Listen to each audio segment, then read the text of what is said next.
Well, it is a Friday afternoon, and that means another Facebook Live. I'm Brian Milam with Lee K. Howard, and we have had a lot of topics. It felt like 2 or 3 weeks since we've been on the desk, at least for me, but probably because I was at football last week. I was going to say, it probably has been 2 or 3 weeks since you've been on the desk. But we have had neither one of us were last week. Yeah, well, that's true. Thanks to Alex and Buzz for filling in for us last week. Yeah, the B team was here last week. But we've had a lot of sports to talk about over the last week. You know, the high school football championships are over. The college regular season is over. But, man, it has really picked up for Josh Allen. It's not over for him. You know, if Josh Allen doesn't win a postseason award today, I'm going to be extremely disappointed in him because it seems like Josh Allen has won something Monday, Tuesday, Wednesday, Thursday.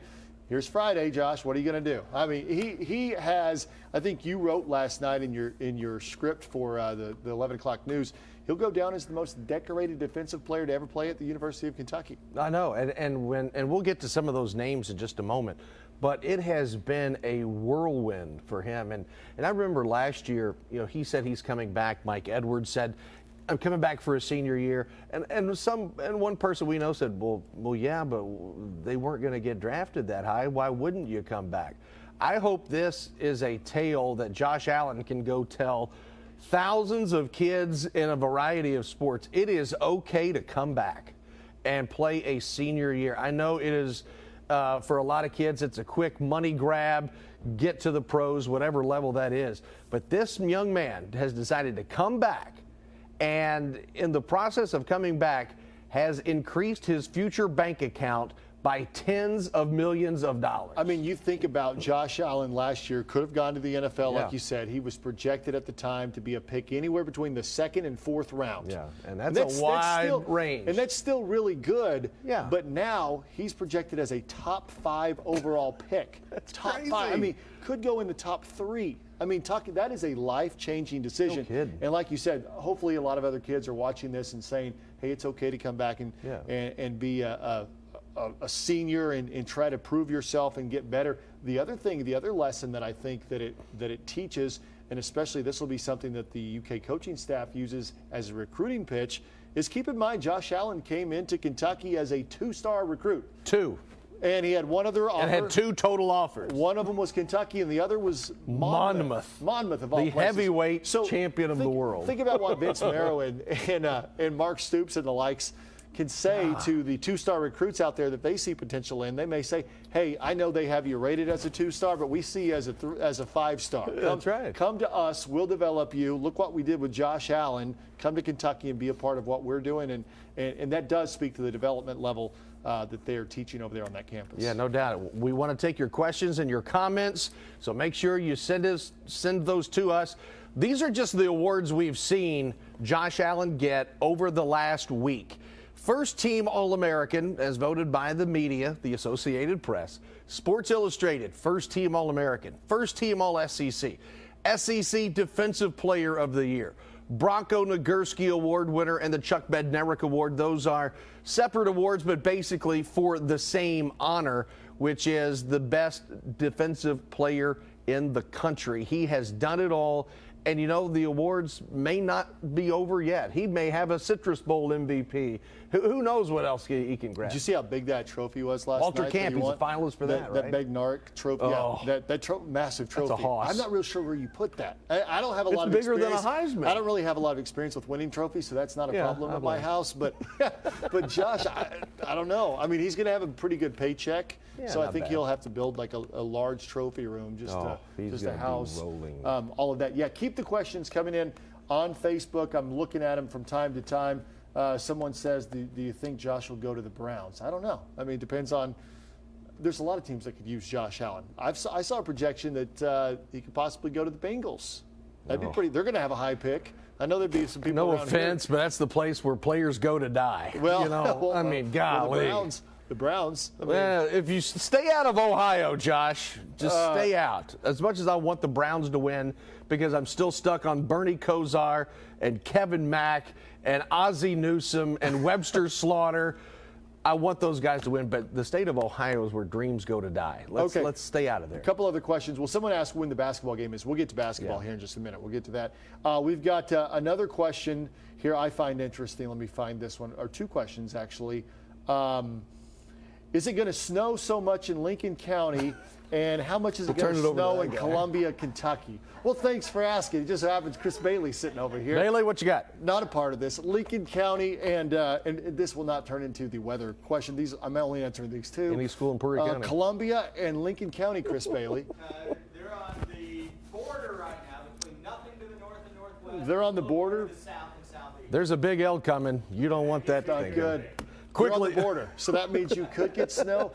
As I like to say, there's always a 50% chance you may get snow. You may get, you will, or you won't. So there's at least a 50% chance. So there This you go. segment is sponsored by Woodford Reserve. More postseason honors for the football Wildcats. It's a sports show, by the way, folks. In case you hadn't Not a heard. show. We're obviously UK's losing Josh Allen, but linebacker DeAndre Square, he was an all-freshman team selection from Detroit, played in every game, 29 tackles, including 2 sacks, 2.5 tackles for loss. And also want to say this, Mark Stoops, he got another commitment this week. Obviously we'll get to Wan'Dale Robinson in a second, but Jared Casey, a linebacker out of Louisville Ballard, he flipped from Oregon to Kentucky. Casey making that announcement yesterday. He had 70 tackles this season, 15.5 tackles for loss. And several of those have got to be quarterback sacks. Yeah, and it came at a great time for hoss. the Kentucky coaching staff and the recruiting vibe that was moving through after Wan'Dale decommitted on Wednesday, I believe that was, and Jared committed on Thursday. So you lose one 4-star on Wednesday, you pick up a 4-star on Thursday. So that's got to really help out the momentum of kind of it was kind of a down feeling there for a day or so with Wan'Dale. But what a crazy 24 hours it had been for Wan'Dale Robinson going in. It was thought that Wan'Dale Robinson was headed to UK. Of course, he committed to UK verbally. But instead, Wan'Dale said his heart was going to Nebraska, and he was following it to the Cornhuskers land. On November the 1st, Kentucky, Mr. Football, chose Kentucky over Nebraska, and the likes of Alabama, Ohio State, Michigan, just to name a few other schools that were going after him. However, despite what he said in public, in private, he was torn, and the other day he announced that he was Nebraska bound. Really, I just had to follow my heart and really where I feel like I fit the best and just things like that. So I just sat down with my family and talked to the ones closest to me, and ultimately I made the decision to decommit from Kentucky and go to Nebraska. So obviously, if anybody has a history with Coach Frost and his type of offense and the type of guys that he really likes, I'm kind of the perfect fit out there, and that's what they need out there. Right now, they don't really have the type of guys like me either. So. Well, it was a wild week. We saw every game, I think, but one of Wan'Dale for the most part over 2 years. Dan Reefer saw a lot of him this year. I did. We all did. And when you get to see somebody that much, he was in this studio for the Ball Report. He was an Athlete of the Week. He was in here. He came to see us. The kid's a great kid. Here's what I say. Great kid. And I'm sorry that his decision making in this, he admitted, he didn't handle it the best way. Right. But the worst thing on top of this, when fans start criticizing an 18-year-old because the fans didn't get their way. Wan'Dale, apologetic to the coaching staff, to everyone. It is tough to watch somebody you like, and we like Wan'Dale. Just as a human being, you have to like the kid. To see what he's had to go through, and you could tell when he sat here on this couch a couple of weeks ago, you could tell his heart wasn't totally, you could tell by his body language, he didn't say, yeah, I'm totally all in, ready to go. He didn't say that. So when the flip came, it wasn't a total shock. It was still surprising, mind you, but it wasn't a total shock. But he's gone through hell. Let's just say it, over the last couple of weeks. And just a couple of weeks ago when he sat down with some guys over there, they talked about the Louisville at the time as being a potential place for him to go. And like you said, he wasn't 100% committed to Kentucky. And here's what I say to him. It didn't play out the way that probably he would have liked, and I think he'd be the first person to admit that the whole way of him committing to UK and then decommitting and going to Nebraska, that's going to be something he's going to regret a little bit, I think, the way that all played out. But the most important thing for him and every other athlete is that they end up at the place they're supposed to be. And I think Nebraska is a place he's supposed to be, and here's why. You can tell by even that soundbite that he was talking about, they don't have a player like him. Right. Kentucky does have a player like him. His name's Lynn Bowden. And so I think that he sees an opportunity at Nebraska that exists, that doesn't maybe exist at Kentucky. And, you know, he was looking for a system, and we knew that all year long, that he and his dad, that they were looking at different systems of the teams that he was considering, also Kentucky, Nebraska, Alabama, Michigan, Purdue, Louisville, and the likes. They were looking at the kinds of offensive systems that they run. In Nebraska, whether you like them or not, Scott Frost does run a system that fits Wan'Dale really well. So ultimately, it'll be okay for him. He probably doesn't like how it all played out, but, but it'll be good. Well, you know, he won the Paul Hornung Award as the state's best player, the Mr. Football Award. He got that. But yeah, it's been a struggle for him, no doubt about it. It has been a struggle for him, and we wish him the best because he is a great young man, and he could be the next Rondale Moore. Who knows? You know, Rondale didn't do too bad at Purdue, 1,500 total yards this year for the Boilermakers. I'm sure he's thinking about going to Nebraska and doing the same thing. All right, let's talk basketball. We only have a couple of minutes left. December is here. That means the semester is just about over. Graduation is soon for a lot of the older guys. But from a basketball perspective, and the freshmen don't know this for the Wildcats yet, or if they do know it, they have not been initiated to Camp Cal, and they're going to get a good dose of that because UK only plays on Saturdays for the next month or so. And you could tell John Calipari is starting to ramp up his energy in practice. He was very animated yesterday when you guys got to speak to him. Coach Cal also says, if you don't do what I ask, there is one tried and true method of motivation. We're going every day. I got the treadmill rubbed up. Anybody goes half speed, get on the treadmill. I'm not going to fight you. Just get over there, you know, and if it becomes we're in the middle of the drill, the practice went from 2 hours to 2 hours and 10 minutes because we got to wait on you. And if it keeps happening, we'll go 2.5 hours because we're going to wait. You're going to do it, and then you'll come back over and work. And so we're but look, that should be short-term stuff for us as a program. This is acceptable. This is not. Now make it part of who you are, and then you move on. I just have to, you know, raise the bar on what and how we're going to have to play.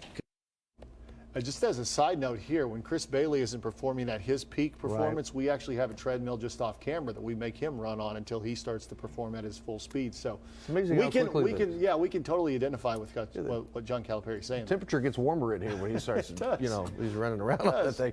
But, you know, Cal has mentioned this a lot over the last couple of weeks. I have to demand more of them. And he's, as he said, he kind of bought into the preseason hype of this team's great, this is this. Well, he's kind of gone crazy on them a little bit during the games. He didn't yell that much the first couple of games, and then he just started letting them have it. And he is getting harder coaching style with these freshmen because this is going to be a tough season. Yeah, they've won 7 in a row. The season really picks up. But he is threatening the treadmill. He said it, 3 times yesterday, I think? Yeah. He goes, hey, the treadmill's right over here. And you know what else is the coach's best friend besides the treadmill? The bench.